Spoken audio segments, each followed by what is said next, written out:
Hey guys, welcome back to my YouTube channel. আজকে আমি বানাতে চলেছি, আমি বানিয়েছি আমুল কুল কফি শেক। আশা করছি তোমাদের ভালো লাগবে। ভিডিওটা ভালো লাগলে like, comment and subscribe to my channel. তো চলো কন্টিনিউ দেখতে থাকো। প্রথমে দিয়ে দিলাম কাপে কফি এবং তারপর দিচ্ছি চিনি। এবার তোমরা চিনিটা তোমাদের ইচ্ছে মতো দিতে পারো, তোমরা চিনির জায়গায় হানিও ইউজ করতে পারো, পরিমাণ মতন কিন্তু তোমরা সব কিছু দেবে। তো এখানে দেখো চিনি দেওয়া হয়ে গেল। তোমরা যদি কড়া চাও তাহলে কিন্তু কফির পরিমাণটা একটু বেশি রাখবে। তো এরপর দেখো এখানে কিন্তু দুধ আমরা কিন্তু ব্যবহার করে নিচ্ছি।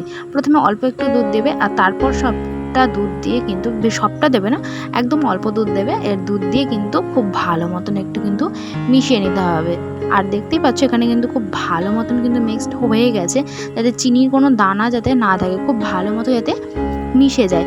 আর তোমরা প্লিজ আমার ভিডিওটা গোটাটা দেখো, সাবস্ক্রাইব করো চ্যানেলটাকে, প্লিজ প্লিজ প্লিজ সাবস্ক্রাইব করো, তোমাদের কাছে আমার রিকোয়েস্ট, প্লিজ সাবস্ক্রাইব করো। এরপর তোমরা দেখতে পাচ্ছ যে আমুল কুল আছে, আর কুলের কিন্তু তোমরা এইটাই নেবে যে কেশরওয়ালা, সেই কেশরে যে ফ্লেভারটা থাকে ওটাই তো কিন্তু তোমরা নেবে, নাহলে তোমরা চকলেটটা নিতে পারো। সো তোমরা এটা নিয়ে নেবে আর এটা তোমরা দিয়ে ভালো করে মিশিয়ে দেবে।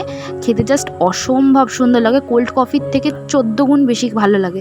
আর তারপর এরকম করে ডেকোরেট করে দেবে। আর আমি ডেকোরেট করার পর কী অবস্থা হয়েছিল এবার দেখো, গোটা কফিটা ছড়িয়ে গেছে, প্রয়োজনে কিছু কিছু নিচে নেমে গেছে।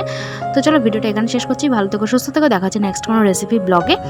তো বাড়িতে একবার ট্রাই করে অবশ্যই আমাকে কমেন্ট করে জানিও।